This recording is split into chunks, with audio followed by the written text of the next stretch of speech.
रामपुर गांव के बाहर सड़क किनारे रामू नाम का एक गरीब ढाबा वाला रहता था, जो दिन रात मेहनत करता था। लेकिन इतनी मेहनत के बाद भी उसका घर मुश्किल से चल पाता था। लेकिन उस रात रामू के ढाबे पर कुछ ऐसा होने वाला था जो उसकी पूरी जिंदगी बदल देता। रामू गरीब जरूर था, मगर उसके दिल में दूसरों के लिए प्रेम और ईमानदारी थी। दिन भर कड़ी मेहनत करके रात को अपने परिवार के साथ सुकून से अपना वक्त गुजारता था। सुनो, कब तक और ऐसा ही चलता रहेगा? अब तो गुजारा करना भी मुश्किल होता जा रहा है। समझ नहीं आता क्या करूं। लगता है हमारी किस्मत में ही ये सारी तकलीफें हैं जो जिंदगी भर हमारा पीछा नहीं छोड़ने वाली। रामू सुबह 5 बजे से लेकर रात के 2 बजे तक लगातार काम करता था, लेकिन इतनी मेहनत के बाद भी उसकी कमाई इतनी नहीं होती थी कि वो अपने बच्चों की हर इच्छा पूरी कर सके। पापा, इस बार मेले में हमें घुमाने ले जाओगे ना? हाँ बेटा, अगर इस महीने कमाई अच्छी हुई तो जरूर। लेकिन रामू अच्छी तरह जानता था कि उसके पास इतने पैसे नहीं थे। और फिर उसी रात रामू के ढाबे पर कुछ ऐसा हुआ जिसने उसकी किस्मत बदल दी। रामू जैसे ही ढाबा बंद करने लगा, तभी उसकी नजर सड़क किनारे खड़े एक छोटे बच्चे पर पड़ी, जो ठंड से बुरी तरह कांप रहा था।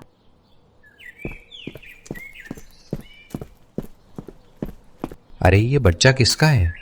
और इतनी रात को, इतनी बारिश में ये अकेला यहाँ क्या कर रहा है? अरे बेटा, कौन हो तुम? और इतनी रात को यहाँ क्या कर रहे हो? तुम्हारे मम्मी पापा कहाँ है? अंकल, मैं खो गया हूँ। सुबह से कुछ खाया भी नहीं, बहुत भूख लगी है। मासूम बच्चे की ये हालत देख रामू को समझ नहीं आ रहा था कि ये छोटा सा बच्चा अकेला यहाँ कैसे आ गया। अरे बेटा, इतनी रात में यहाँ अकेले क्या कर रहे हो? मम्मी पापा कहीं खो गए, मुझे बहुत भूख लगी है। रामू बच्चे की हालत देखकर परेशान हो गया, लेकिन अगले ही पल उसने बच्चे की स्कूल यूनिफॉर्म को देखा, जिससे वो चौंक गया। रामू बच्चे की स्कूल ड्रेस देखता है, जो किसी बड़े स्कूल की थी। इतने बड़े स्कूल का बच्चा इस हालत में? रामू समझ नहीं पा रहा था कि आखिर इतने अमीर घर का बच्चा इस हालत में सड़क पर कैसे पहुंच गया। रामू बच्चे को लेकर ढाबे के अंदर जाता है। सुनो लक्ष्मी, ये बच्चा भूखा है सुबह से। कुछ खाना बचा है क्या? कौन है ये बच्चा? पता नहीं। सड़क के किनारे बैठ के ठंड में रो रहा था। मैंने पूछा तो बोले कि वो खो गया है और सुबह से भूखा है। तो मैंने सोचा कुछ बचा हो तो इसे खिला दूं।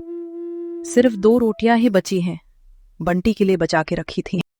ढाबे में सिर्फ 2 रोटियां बची थी, जो रामू अपने बच्चों के लिए घर ले जाने वाला था। एक तरफ रामू का खुद का बेटा वहां घर पे भूखा था, और दूसरी तरफ ये नन्हा सा बच्चा। रामू को समझ नहीं आ रहा था कि दोनों में से किसकी भूख मिटाए। तुम वो रोटी इस बच्चे को दे दो।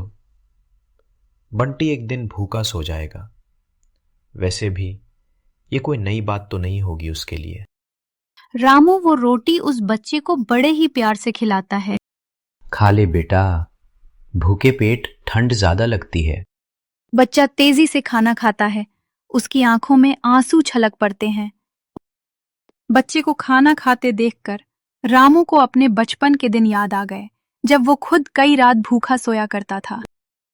और उसे उसकी माँ की बताई हुई बात याद आती है कि कैसे उसकी माँ बोला करती थी कि बेटा, गरीब इंसान भूखा रह सकता है, लेकिन किसी भूखे को खाली हाथ नहीं लौटाना चाहिए। शायद यही वजह थी कि रामू आज भी किसी भूखे को मना नहीं कर पाता था।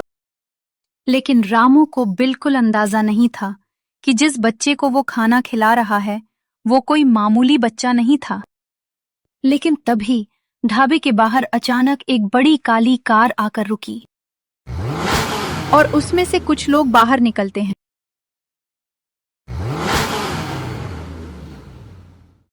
आरव, तुम यहाँ हो? पापा, आप कहाँ चले गए थे? बहुत याद आ रही थी आपकी। फिर आरव पूरी बात अपने पिता को बताता है। अगर आपने मेरे बेटे को खाना ना खिलाया होता तो न जाने आज क्या हो जाता। अरे नहीं साहब, ये तो मेरा फर्ज था, एक भूखे को खाना खिलाना, वो भी इतने प्यारे बच्चे को। ये तो मेरी खुशनसीबी थी। अगली सुबह जब रामू ने ढाबा खोला तो उसकी आंखें फटी की फटी रह गईं। ये सब मेरे ढाबे पर आए हैं? हाँ रामू, तुमने हमारे बॉस के बच्चे को खाना खिलाया था जब वो खो गया था। इसलिए बॉस ने पूरे शहर को बोला है कि अब से सारा शहर तुम्हारे ढाबे पे ही खाना खाएगा। लगता है जैसे कोई सपना देख रहा हूं। सेव जी को मेरा बहुत बहुत धन्यवाद दीजिएगा। कुछ ही दिनों में रामू का छोटा सा ढाबा पूरे इलाके में मशहूर हो गया।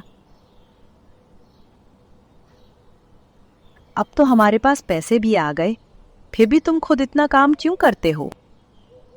मेहनत छोड़ दी ना तो इंसान जीते जी खत्म हो जाता है। रामू आज भी पहले की तरह मेहनत करता था, क्योंकि वो जानता था कि इंसान की असली पहचान उसके पैसे नहीं, उसकी मेहनत और इंसानियत होती है। लेकिन कहानी का सबसे भावुक पल अभी बाकी था। 1 साल बाद एक रात रामू अपने रेस्टोरेंट के सामने खड़ा था। तभी वहां एक गरीब भिखारी आया। बेटा, बहुत भूख लगी है, लेकिन मेरे पास पैसे नहीं है। यहां भूखे इंसान से कभी पैसे नहीं लिए जाते। रामू की यही बात उसे सबसे अलग बनाती थी।